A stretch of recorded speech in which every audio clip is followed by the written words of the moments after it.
Já foi. Começou, né?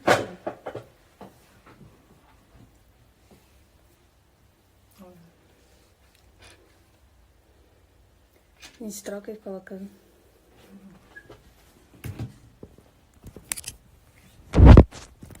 Pode falar. Pode. Oi, boa tarde. Oi, meninas. Hoje vamos falar um pouquinho sobre pensão por morte após a reforma. Oi, oi, as minhas colegas do Papo de Previdenciárias. Vamos aguardar um pouquinho, a professora Ana Júlia está entrando. Oi, Ju. Oi, doutora Simone. Boa tarde, doutora Elissama.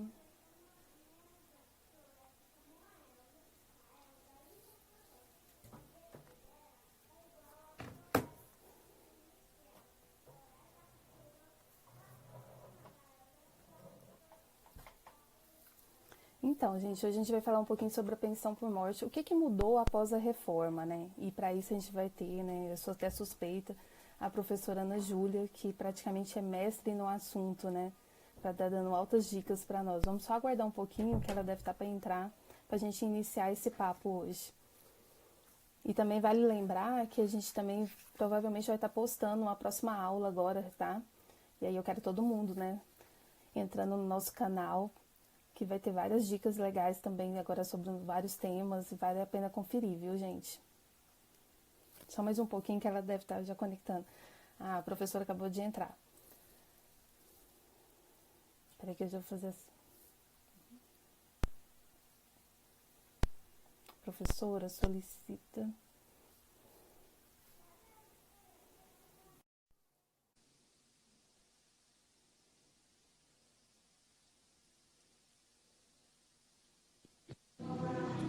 Olá, Oi, tudo bem, tudo professora? bom? Joia. Boa tarde. Boa tarde. Estávamos Você morrendo fecha. de Eu vou... saudade. E daí, como que está? Como está esse estado maravilhoso de Goiás? Está tudo em ordem por aí? Tá, estamos caminhando, né, para chegar nessa ordem, mas está todo mundo com medo, todo mundo tentando se prevenir da melhor forma possível. O comércio ainda continua Mas fechado, mas assim, se Deus quiser, brevemente vamos passar por isso. se Deus quiser, Bruna. Eu brinco que você é charada minha filha, né? Então é especial igual minha filha. Ainda bem, né? Não tem como esquecer. Não, não tem como esquecer, não tem. Não tem como esquecer, não. Então, como eu estava falando para os colegas, eu até sou meio suspeita em falar, porque eu sou fã número 1 da professora, né? Então, eu estava falando para Ai, eles que obrigada. hoje nós vamos falar um pouquinho sobre a questão da pensão, benefício de pensão por morte, né, após reforma. Assisti o curso da professora, mais uma vez, parabéns, excelente, esclareceu, assim, perfeitamente as mudanças. E, assim, faço também a propaganda para vocês adquirirem, né, pelo curso, entra lá no Instagram delas, cursos, Ana Júlia e Gisele, porque, assim, ficou excelente. E lá já tem 3 que, assim, eu já adquiri 2 e já estou caminhando para o terceiro já. Ah, obrigada, Bruna. Na verdade, a gente montou essa plataforma, a gente montou esse site para realmente ficar mais perto de vocês e tentar atender a demanda, né? Porque as pessoas elas queriam muito curso de prática. Então a gente fez esse formato, um formato mais Didático. prático, de cursos mais curtos, e vocês vão percebendo, o custo vai ser sempre o quê? Vai ser sempre custo baixo, porque Não, nós também sabemos a dificuldade que o nosso aluno tem hoje em comprar um curso, como é caro, como é difícil. não, e ficou excelente, né? Porque as melhores dicas estão lá. Então, assim, fazendo mais uma vez a Obrigada. propaganda, vale a pena adquirir os cursos. E ainda aproveitar que está tendo Obrigada. Eu uma vou pedir pro promoção até o nosso... dia 15.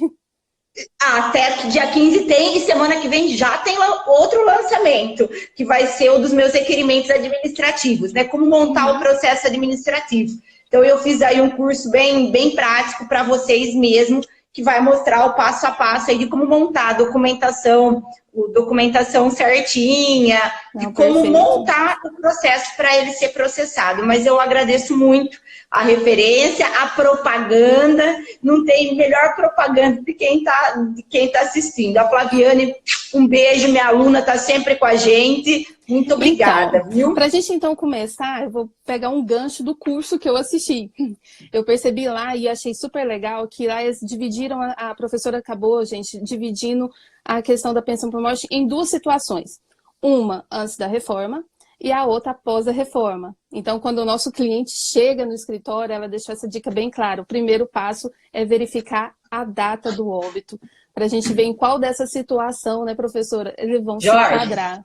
Eu já chamei meu marido para ele vir aqui fechar a porta, que tá batendo aqui, eu fico nervosa. Filha, pede o papai vir aqui, ó. Você vê que aqui no escritório, agora com a história do aula online, abre um pouquinho aqui e fecha essa janela, que tá vindo muito barulho, tá interferindo. Abri uma janelinha aqui, que eu tô muito escura aqui. E fechar essa janela. Agora já ficou até bravo, que eu chamei aqui todo mundo. Pode mas falar, agora Bruna. É inevitável, né? Essa questão agora do pessoal em casa, filhos, tá todo mundo junto, não tem jeito, né? Então, voltando ao nosso assunto, eu achei bem bacana essa questão, né? Do primeiro passo, a gente dividir mesmo em duas situações, né? A situação 1 antes da reforma, a situação 2 pós-reforma, né, professora? Porque daí a gente vê essa questão do que houve das alterações. Com o curso, eu percebi também, que ficou bem claro, que não houve tantas alterações com relação aos quesitos, né? Os requisitos, na verdade, né, da pensão por morte. Então, achei bem bacana. E também gostei muito das dicas, viu, professora? Então, assim, igual a gente viu muito, né, a primeira pergunta que todo mundo colocou, né, o que mudou, então, professora, com a reforma? Bom, o que eu tenho certeza é que o curso passou para você que assistiu algo muito importante, que não mudou nada com relação a requisitos. Os requisitos continuam requisitos. Os mesmos, tá? Ter qualidade assegurada na data do óbito, seja ele antes ou depois de 14/11/2019. Sim. Legal, não mudou absolutamente nada com relação a eles. A qualidade assegurada. A questão da isenção de carência não mudou. Nós temos a carência, que não é carência, mas sim, eu preciso ter um número mínimo de contribuições para o cônjuge e companheiro, mas isso já foi alterado lá em 2015, com a Lei 13.135. Sim, que é aquela questão da manutenção. Exatamente, mas não é carência. Isso. É tempo mínimo de contribuição e tempo mínimo de união estável ou casamento de 2 anos. Mantém-se a mesma coisa. A questão dos dependentes, igualzinho, continuam sendo os mesmos dependentes. Nós só temos uma ressalva, que é com relação ao menor subguarda. O menor subguarda, a gente trabalhava muito ele judicialmente. Trabalhava bem, tá? Com decisão do STJ favorável, que parava o menor subguarda ao menor tutelado. Porém, agora há o quê? A expressa, a emenda constitucional, ela é expressa com relação que exclusivamente é dependente o menor subguarda e o enteado, quando se fala em equiparados a filhos. Então, assim, com relação a requisitos, é só isso que mudou. Requisitos. Qualidade assegurada eu tenho que ter? Tenho, do mesmo jeito. Carência, continua não tendo carência. Mas para o cônjuge e companheiros eu tive aquela alteraçãozinha, lá na 13.135. Os dependentes continuam os mesmos, somente com aquela ressalva do menor subguarda, que também não estava na lei, que estava o quê? No entendimento jurisprudencial, não era entrar e ganhar como muita gente pensava. Agora, o que muda drasticamente é a questão da base de cálculo. Isso, indubitavelmente, com certeza, mudou muito, muito, muito, muito a questão da base de cálculo. Eu não tenho como deixá-los acreditar que não mudou nada. Nós vamos ter a ressalva, nós vamos ter aí a exceção para a figura dos dependentes inválidos. Sim. Esses vão ser as nossas meninas dos olhos de ouro. Sim. Eles vão realmente mudar o quê? Eles vão realmente mudar a sistemática da pensão por morte. Vai valer muito a pena. Com certeza, né? Para os demais, a questão é pura e simplesmente de cálculo e a questão da acumulação também. A questão da acumulação, nós tivemos aí uma mudança bem complexa, bem complicada, e eu tenho certeza, Bruna, é onde o meu aluno, ele para. Ele tá, infelizmente, ele está muito perdido ainda com a questão da acumulação. Isso me deixa muito nervosa, porque eu queria explicar melhor para eles. Então, toda vez que a gente... Eles ainda não fez o curso, professora. Deu para entender o curso? Jura que deu? Sim, sim, agora ficou bem claro a questão. Tanto é que, assim, o que mais deixa a gente preocupada é o quê? Hoje, o falecido, quando não tem nenhum tipo de aposentadoria, ele já automaticamente, ao fazer o cálculo, já entra como se fosse a questão de uma aposentadoria por invalidez. Então, já tem realmente já o déficit do valor ali, que já começa. E aí depois entra no pedido de pensão, aquele dependente ainda vai ter uma redução ainda drástica, né, do valor, porque cai para a cota dos 50%, que é a cota familiar, e vem 10% da questão de para cada dependente. E eu achei excelente o exemplo que você tinha dado, né, que hoje, né, uma família, a mãe que fica com a filha, então seria 10% para a mãe, 10% para a filha. E aí vem aquela questão, que é a outra pergunta que o pessoal vem. E aí, como que ficou? Acabou? É igual tem uma das questões que eles perguntam. E agora? Meu filho completou a maioridade? Como que fica? Bom, a questão é a da reversão das cotas. A reversão das cotas, ela era automática. Então, quando um dependente, ele ou alcançava a maioridade, ou morria, quando revertia-se o quê? Revertia-se, cessava-se a condição de dependente. O que eu fazia? A cota parte desse dependente, ela retornava, eu falo que para o bolo. Agora não há mais a reversão de cotas. Não há mais. Porém, a dúvida que surgiu, e surgiu aí em Goiânia, tá? Eu sempre falo que cada dia é uma novidade. No primeiro curso da reforma que eu dei aí em Goiânia, que foi um só, eu e a professora Gisele, um aluno de Tumbiara, inclusive, ele levanta a mão e fala o seguinte: então eu tenho um benefício de R$2.000, uma pensão, quando eu falo benefício, eu já falo na pensão por morte. O valor dela já é o quê? R$2.000. Ou seja, 1.000 para a mãe e 1.000 para a filha. A hora que a filha completava a maioridade, essa cota parte, esses R$1.000, se reverteriam para a mãe? Num primeiro momento, Bruno, eu respondi para ele, não, ela só fica com os R$1.000. Mas o valor do benefício de pensão por morte não é só os R$1.000 dela. O que não retorna é a cota individual. É só os 10%. E eu sou muito humilde em falar que quem abriu minha mente foi o professor Alex Sertão. Ele fez uma analogia, ele estava falando sobre o regime próprio de previdência. E ele estava explicando isso, e aquilo ficou muito claro para mim. E hoje, eu quero encontrar meu aluno dentro do BIA, ele sabe quem é. Eu quero dar um beijo para ele, porque ele me fez estudar muito isso, porque eu queria entender. E a hora que nós terminamos o curso, eu e a Gisele fomos no Paris 6, super chique ali em Goiânia, tudo, ali no shopping.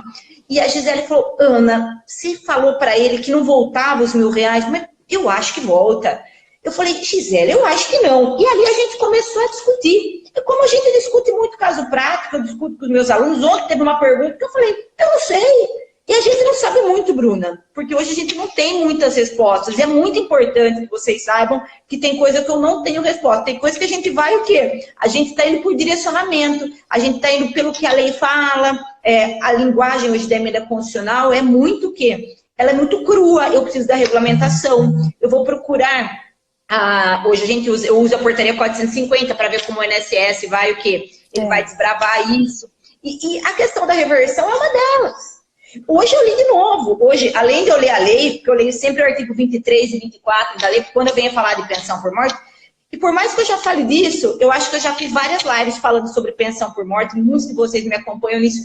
Eu releio para ver se eu tenho uma interpretação diversa. Eu continuo tendo a mesma interpretação. Não reverte a cota parte, não reverte os 10%. Os 10%. O benefício terá que ser do quê? Ele terá que ser recalculado. Então eu vou ficar o quê? Se eu tenho uma pensão de, vou colocar R$2.100, tá? R$2.100, eu vou excluir o quê? Eu vou excluir só os 10% da filha que alcançou a maioridade. no finalmente, a última dependente vai ficar com 50%. Eu gosto muito hoje da palavra que é a cota global. Sim. Ou cota familiar.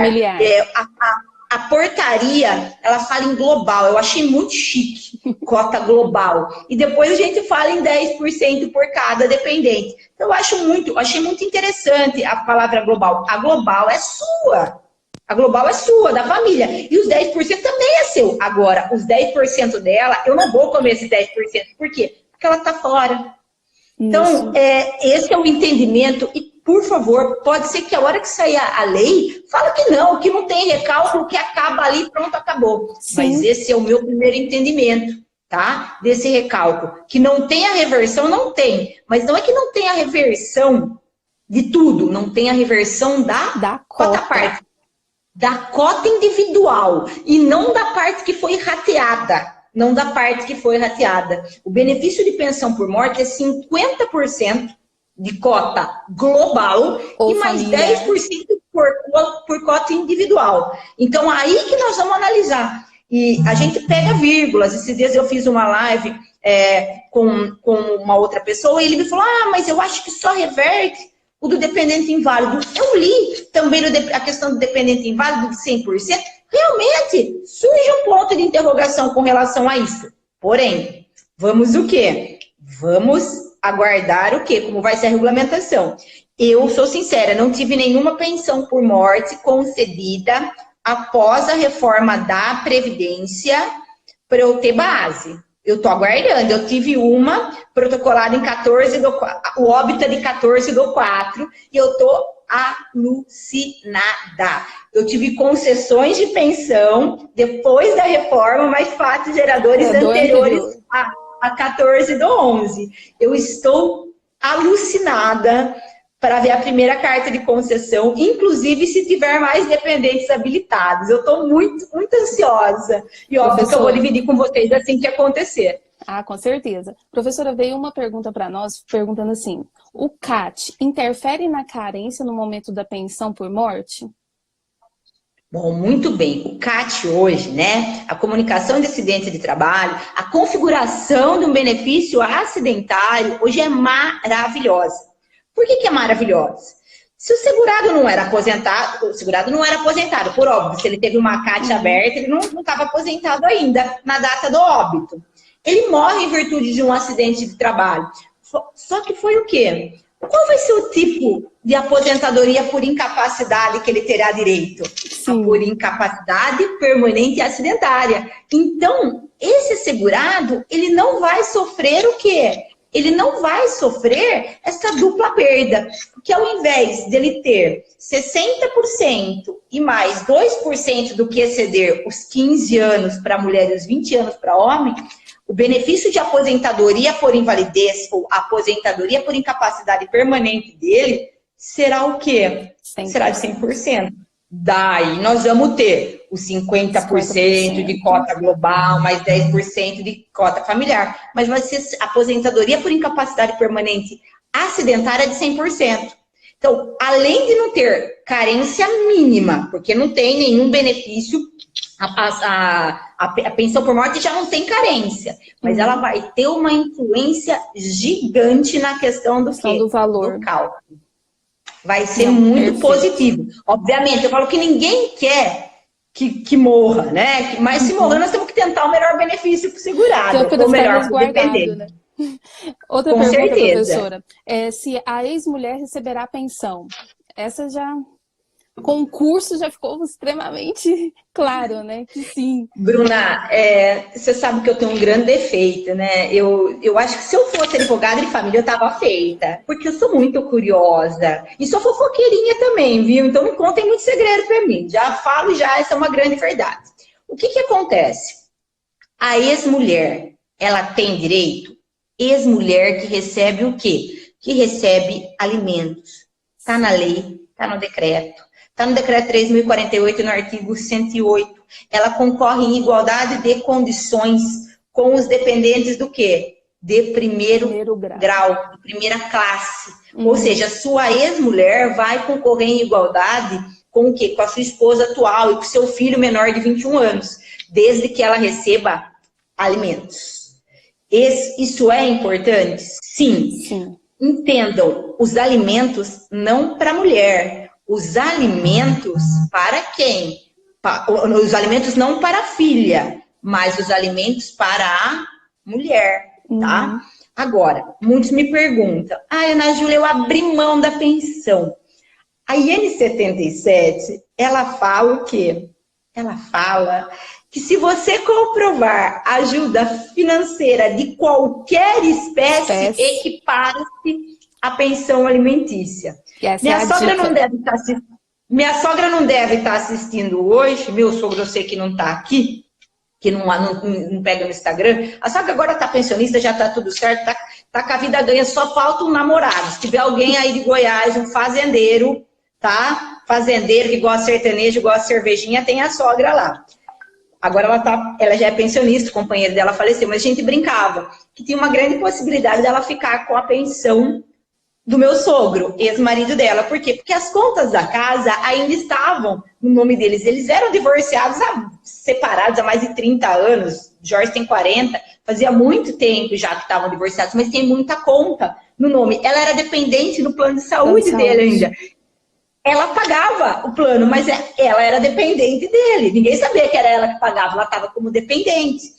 Então, dá para a gente tentar fazer essa equiparação, sim, mesmo que você tenha o quê? Mesmo que você não tenha, que o juiz não tenha arbitrado alimentos no divórcio, na separação.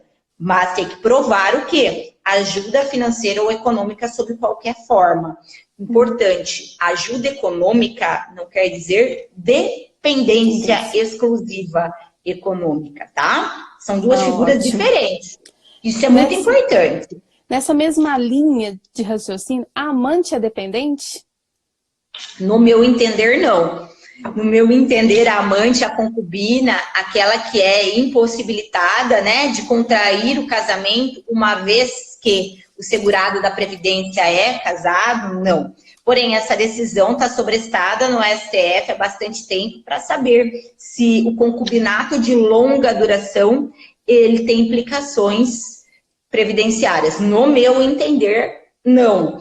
O que é muito importante quando a gente fala da figura amante, da figura concubina, é saber o quê? Se esse segurado, ele realmente o quê? Se ele realmente, ele estava o quê? Ele estava, de fato, casado com a esposa. Porque muitas vezes são separados de fato, mas são casados de direito.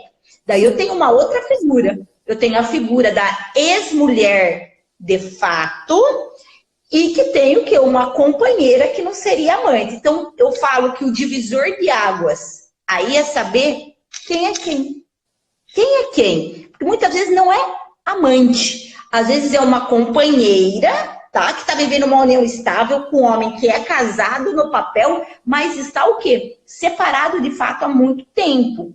Então, por isso que eu sempre vou colocar esse pontinho de interrogação para vocês, certo? Se há uma relação extraconjugal concomitante ao casamento ou não. Na minha opinião, não existe no Brasil, na minha opinião, bigamia. Então, eu não posso ter 2 casamentos. O concubinato não está no rol de dependentes da Previdência Social. Porém, a união estável, sim. Então, muitas vezes eu tenho que fazer o quê? Afastar, comprovar que não havia um casamento de fato, e sim uma separação de fato, uma união estável posteriormente. Professora, chegou outra pergunta para a gente. Quando a pensão é salário mínimo e há mais de um dependente, quando a cota de cada um cessar, como que fica a pensão? Salário mínimo. Essa pergunta é muito, muito, muito boa. Denis, um beijo, meu lindo, um beijo, viu? Muito obrigada por sempre estar aqui com a gente. Eu fico muito feliz, meus alunos são fiéis. Geralmente é a mesma turminha de sempre. É o seguinte, vocês têm que pensar no benefício. A pensão por morte é um valor só. Ela vai ser rateada pelo número de dependentes que houver. Por óbvio que o rateio pode ser inferior ao salário mínimo. O rateio, sim. A pensão por morte, não. O benefício, não. O rateio pode ser inferior. Como que vai ficar? A hora que cessar a última o quê? A última cota individual, os últimos 10%, aquela pessoa vai acabar recebendo o quê? Um salário mínimo, certo? Por isso que eu falo dessa necessidade de toda vez que um dependente, ele tem o quê? Ele tem a cessação da condição de dependente, de ser feito o recálculo. Perfeito. Professora, mais uma.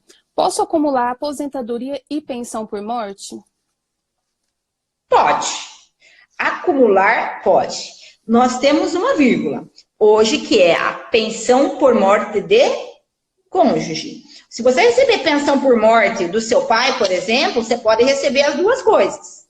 Agora, a questão é, eu posso acumular pensão por morte de cônjuge e aposentadoria?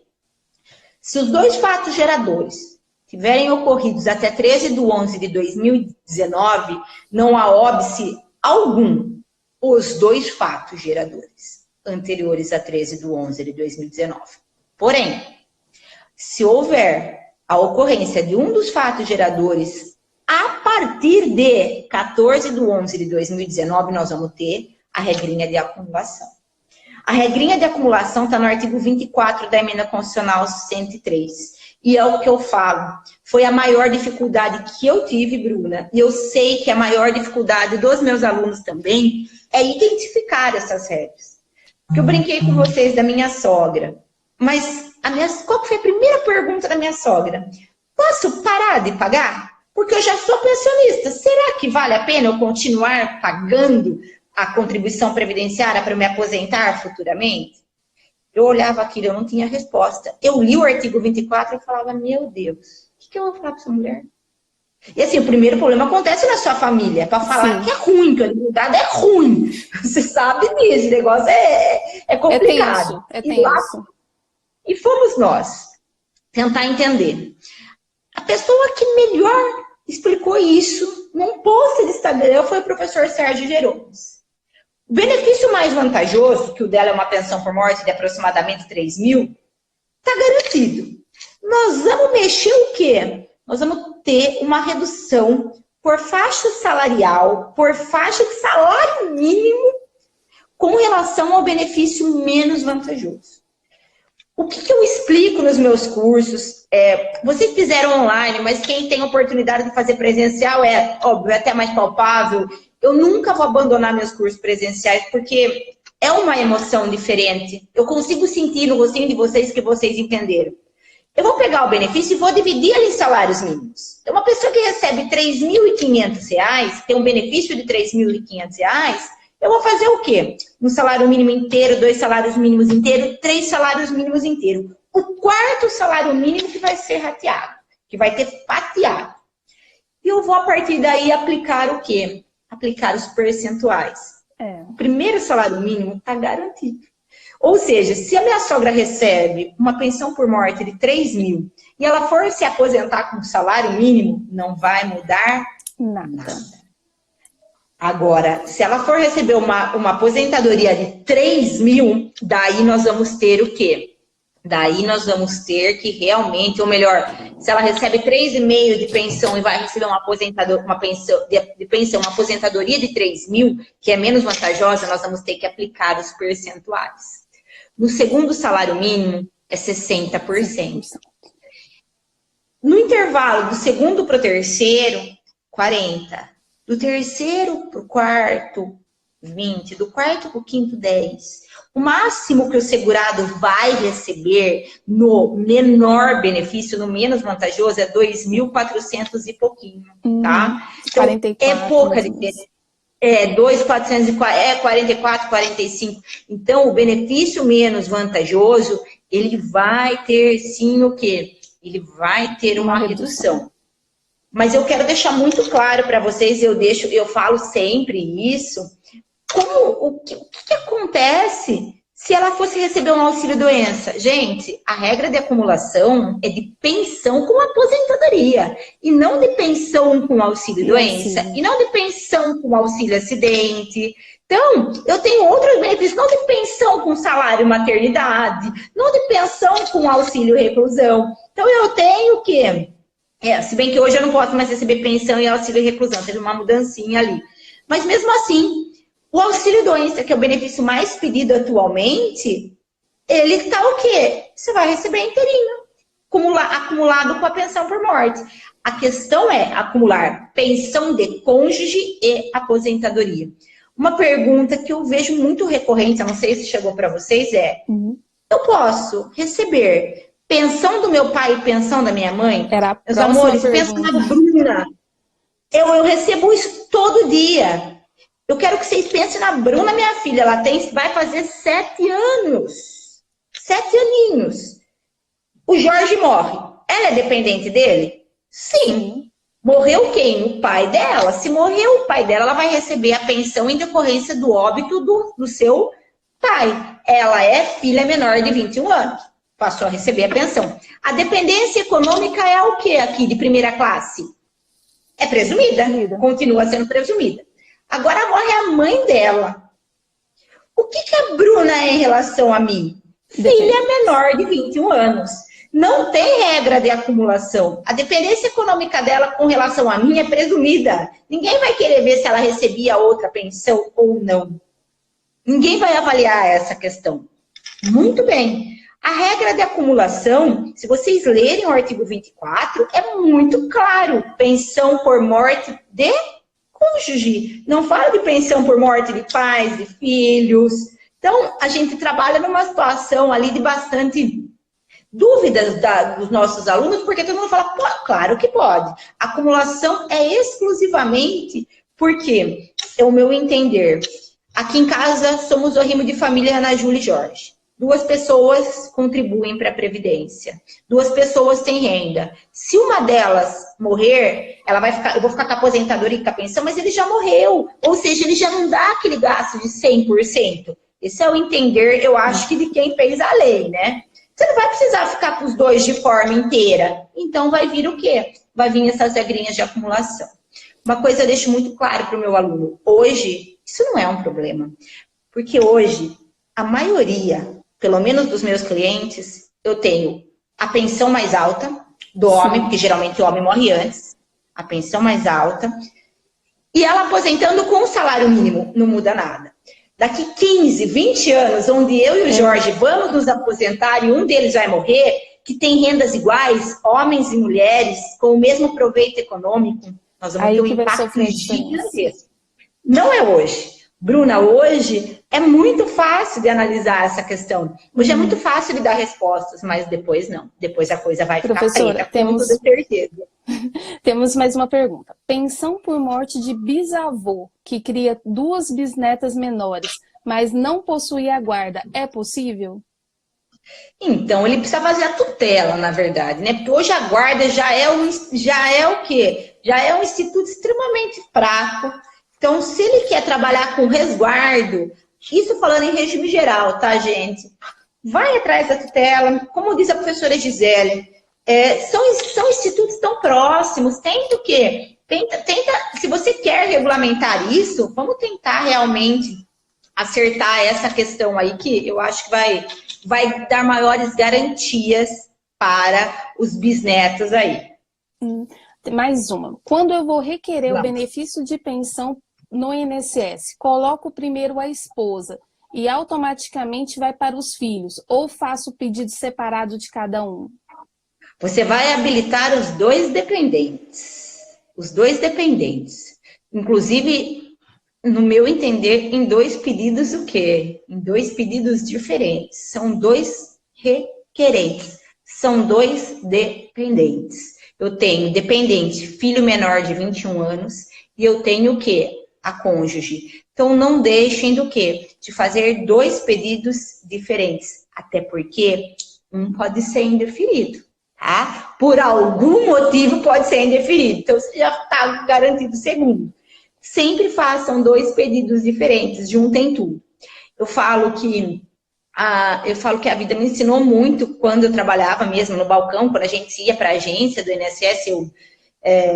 A minha carreira foi feita em balcão de INSS, aprendi muito, desaprendi muito, mas aprendi muito ali. Aprendi a fazer prova. Isso aí, indubitavelmente, foi o lugar que eu aprendi a fazer prova.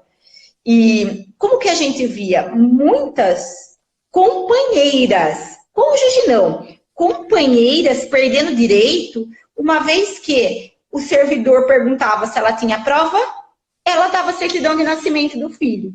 Quando ela dava certidão de nascimento do filho, ele habilitava só o filho e não habilitava ela. Só que como ela é representante legal do filho, quem que aparece na carta de concessão? Ela. E não aparece o filho. E ela achava que aquele benefício era de quem? Era dela, quando na verdade não é. Então a gente tem que tomar realmente muito cuidado com esse tipo de situação. Muito cuidado mesmo. E ainda isso é recorrente, porque é fácil você habilitar só o filho. É mais fácil. Só que esse filho vai fazer 21 anos. E depois é muito mais difícil você comprovar essa união estável depois que o cadáver já está o quê? Já está gelado. Eu falo que as provas se perdem. As provas se perdem muito facilmente. Não, é verdade. Professora, mais uma. Meu marido morreu antes da aprovação da reforma, mas a pensão foi depois. Qual será a sua regra? Muito bom. Gente, no curso eu até falo um pouquinho sobre isso. Eu brinco com isso. Independente do momento do requerimento do benefício. Eu quero saber a data do fato gerador. Eu quero saber o dia que o segurado da Previdência morreu. Se ele morreu no dia 13/11 de 2019, às 7h30 da noite, ótimo. Se ele morreu meia-noite e 1, já é dia 14. Independente do quê? Independente do dia que esse benefício for requerido. Fato gerador é o que vai dar norte à concessão do seu benefício. Eu quero muito que vocês façam essa divisão, porque é essa divisão que eu faço. Óbitos até 13/11, óbitos a partir de 14/11. Fato de você requerer posteriormente não tem problema. Gente, é muito importante. Artigo 3º da Emenda Constitucional número 103, ele fala o quê? Do direito adquirido, inclusive com relação ao quê? À aplicação da sistemática de cálculo. Isso me dá o quê? Grandes garantias, inclusive no benefício da pensão por morte. Eu não vejo como ser mais vantajoso uma pensão por morte de alguém que morreu o quê? De alguém que morreu depois de 14/11. Não tem como. Nas aposentadorias, usando as regras de transição, ainda a gente vê algumas possibilidades. Agora, na pensão, impossível. Sempre vai ter o quê? Sempre vai ser menor. Então, independente de quando você for requerer, o que importa é a data do fato gerador do seu benefício. Isso não só para pensão, Bruna, isso para todos os benefícios. Aplica-se o direito adquirido. Eu brinco que eu tenho a mania de desenhar, de pedir a aplicação. Mas tanto a portaria 450 é muito clara, a portaria 528, se não me falha a memória, acho que é esse número. Uma que teve semana passada, é tanta portaria, acho que é esse número. Também fala da aplicação do direito adquirido. Esses dias eu conversei com o professor Frederico Amado, porque eu também fiquei com algumas dúvidas com relação ao direito adquirido. E direito adquirido é seu patrimônio jurídico. Você vai ter que sempre fazer o quê? Provocar. E quando eu falo provocar, às vezes você tem uma ADER posterior a 14/11 de 2019, né? A partir de 14/11, hoje nas minhas petições eu mudei, eu tive que mudar os pedidos.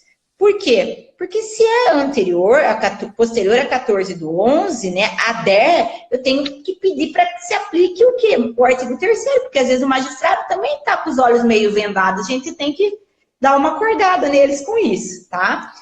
É uma junção de coisas. Mais um.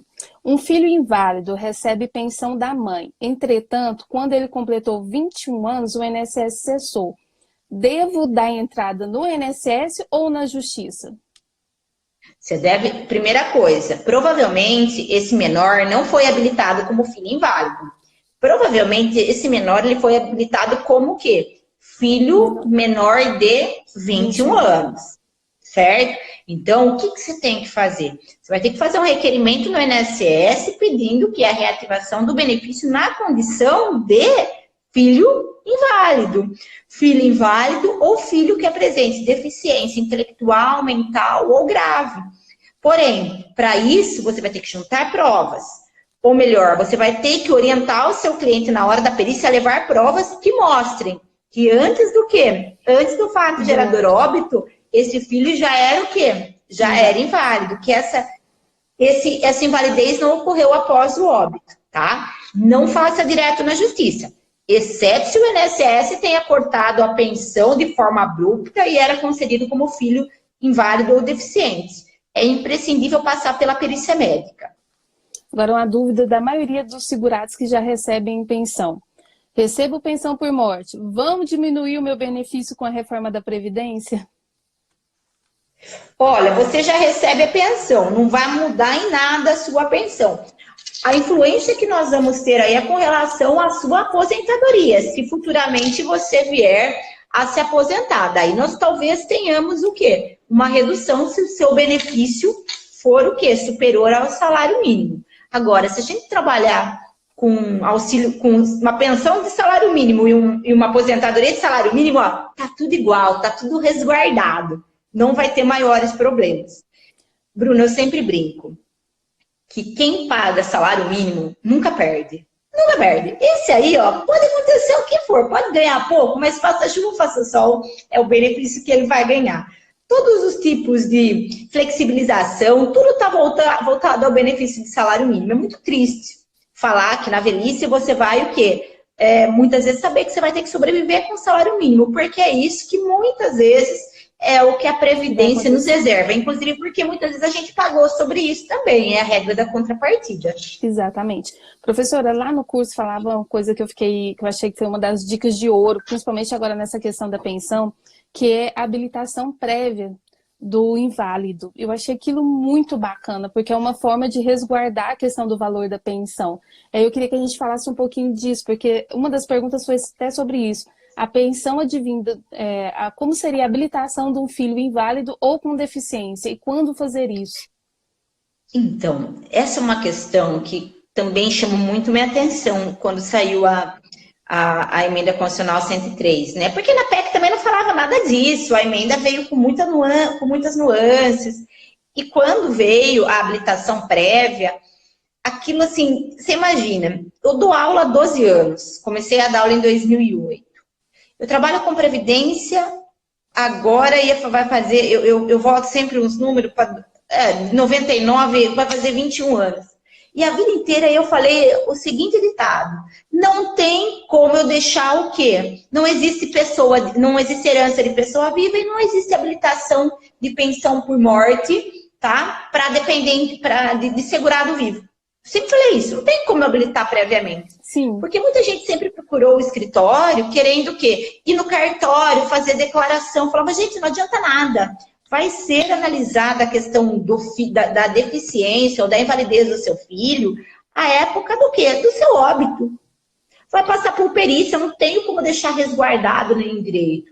Toda vez que a gente trabalha com deficiência, com incapacidade, você não trabalha com a figura de resguardo, de proteção total. A pessoa vive numa constante instabilidade. Acredite nisso. A pessoa fala, mas é certeza que eu vou receber até morrer? Não, não é, nunca é. Talvez você já esteja dispensado de passar por uma perícia periódica, mas certeza não é. Se alguém me vai com uma contribuição no seu nome, o código 1163, que é o contribuinte individual, te corta o benefício. Então eu tenho que pensar em tudo isso.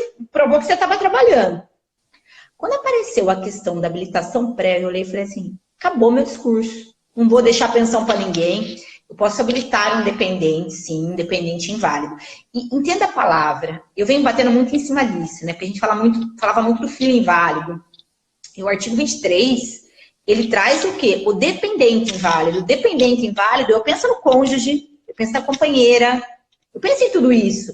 Uma vez eu fiz um planejamento, até eu estou olhando o relógio, porque eu sei que o tempo é corrido.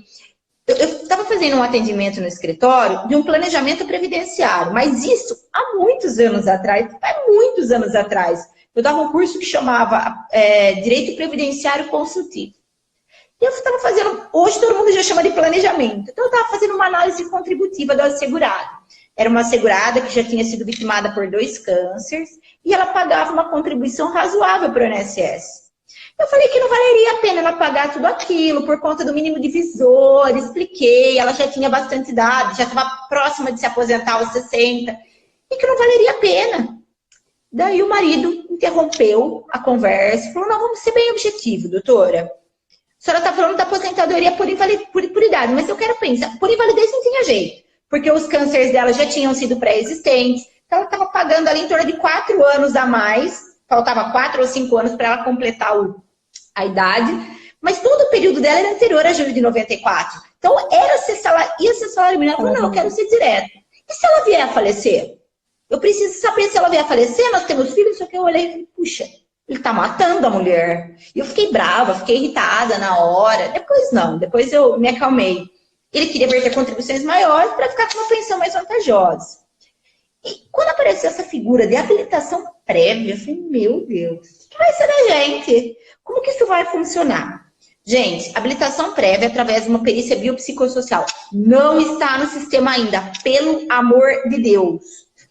Vai ter que haver uma habilitação no INSS, eles vão, acredito, não tem, eu já li ontem, hoje de novo a portaria 450, não está escrito como será feito isso, mas acredito sim que em breve o sistema vai ser atualizado para isso, certo? Vai ser feita uma perícia biopsicossocial. Quando eu falo biopsicossocial, não é só com o perito médico, é com o perito médico e com o assistente social, que na minha opinião deveria ser psicólogo, mas é o quê? É a perícia médica, para saber sobre os impactos da limitação do dependente inválido, seja filho, seja companheira, seja pais. Vai ser importante? Não, fala. Não só pelo prévio. Não só pelo prévio, mas por garantir a pensão de 100%. Exatamente. Então, hoje eu não tenho sistema, mas eu vislumbro uma possibilidade muito interessante. Aquele homem pensou na pensão para ele. Isso. Mas eu recebo muita gente no escritório que é o contrário.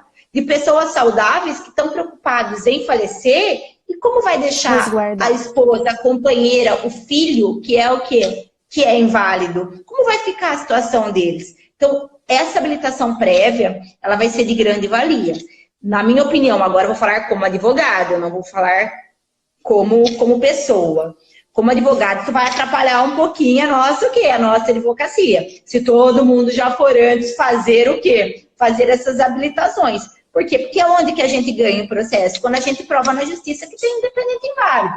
E se ela for feita previamente, acaba o quê? Em regra, um pouquinho do nosso trabalho. Mas pensando numa visão social, abandonando o caráter capitalista, é muito interessante. Não tem um sistema. Acredito que em breve a gente tenha. Professora, mais uma pergunta para a gente agora finalizar. Filho cego teve LOAS. Tem um irmão que recebia a pensão dos pais que morreram. Cessou porque atingiu a maioridade. Pergunta, o filho cego pode pedir a pensão para ele também? Bom, eu precisaria só entender se esse filho cego... Pelo que eu entendi, ele não foi habilitado na época, né? Tá, então pode sim, ele pode se habilitar a qualquer momento.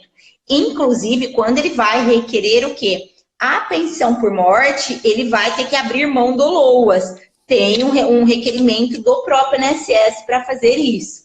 Esses dias eu fiz uma aposentadoria por idade de um segurado que recebia LOAS. Depois que a gente concedeu o LOAS para ele em 2016, a gente instruiu que o mesmo continuasse pagando para preencher a carência.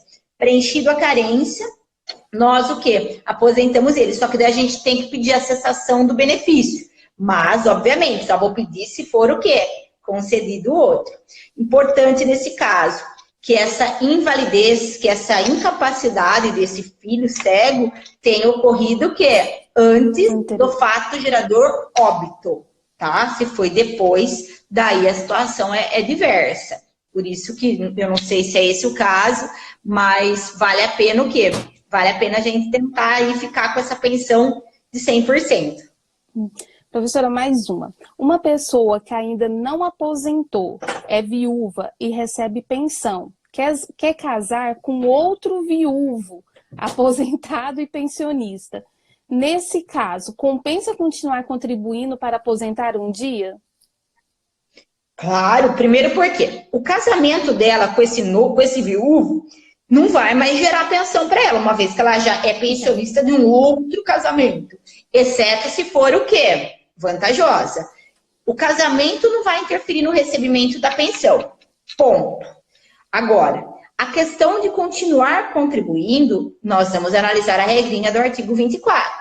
A acumulação de pensão de cônjuge e aposentadoria, ela é possível. Porém, nós vamos ter que seguir aquelas faixas. Se ela pagar sobre um salário mínimo, tá tranquilo, ela vai aposentar e receber pensão. Se ela pagar, se a contribuição dela for superior, se o valor do benefício dela for ser superior, nós vamos ter que respeitar o quê? Aquelas frações, aqueles percentuais. Mas a palavra de ordem é: posso acumular? Pode, pode sim. Porém, serão 2 valores integrais? Se for um de salário mínimo e o outro mais vantajoso? Sim. Se forem 2 de salário mínimo, perfeito. Agora, se eu tiver 2 benefícios maiores que salário mínimo, o menos vantajoso, ele vai sofrer uma redução. Mas acumular, pode sem problema nenhum. Só não pode ser 2 pensões de cônjuge, que daí já é demais, né? Fica com um só. Não tem jeito. Não se acumula. Nunca pôde. Na verdade, nunca pôde. É que agora ficou o quê? Ficou explícito, ficou expresso na letra da emenda constitucional. Professora, mais uma vez, a gente já está chegando aqui ao final. Mas, assim, excelente explanação sobre o assunto. Eu sou fã, então fica até difícil, né, falar o contrário. E, assim, eu acho que vale a pena, realmente, tudo que a gente puder hoje fazer para poder adquirir mais conhecimento é sempre muito bom. Essa questão da disponibilidade de vocês está sendo excelente. A gente vem aqui agradecer o carinho com o nosso novo projeto. Eu e as meninas ficamos muito felizes. E, assim, para finalizar, que é uma que está aqui toda hora mandando assim, ó: pessoa surda e muda pode requerer pensão por morte sozinha no INSS? Bom, sozinha ela não pode. Por quê? Porque ela é absolutamente incapaz. Ela não pode requerer isso sozinha. Ela vai precisar de um curador, não vai ter jeito.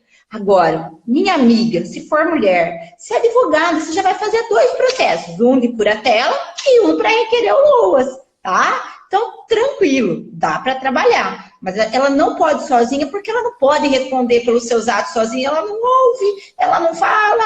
A gente precisa o quê? A gente vai precisar do curador nesse caso, certo?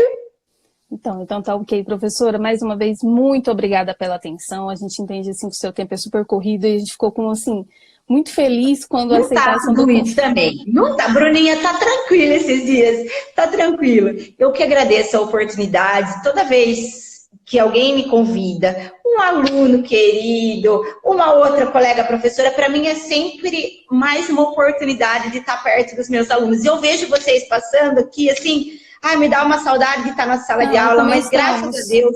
Estamos com saudade também. Nós vamos voltar, se Deus quiser, inclusive de voltar para Goiânia. Eu estarei em Goiânia semana que vem, dia 15 e 16, meu coração aperta de saber que eu não vou, mas eu vou estar com os alunos do ProOrdem também, vamos estar juntos aí, fazendo todo o nosso início de pós-graduação, mas é o que nós temos para hoje. A nossa chance de ficar perto de vocês é essa, de passar um pouquinho do que está acontecendo. E eu só peço, estudem, não tenham preguiça. Muito obrigada, primeiro por referenciar o meu curso e pela oportunidade. O curso de pensão por morte, ele está na plataforma. O curso Desvendando a Prática dos Benefícios por Incapacidade, que é muito legal, vale muito a pena. Todas as armadilhas do INSS também está no meu site, tudo disponível para acesso.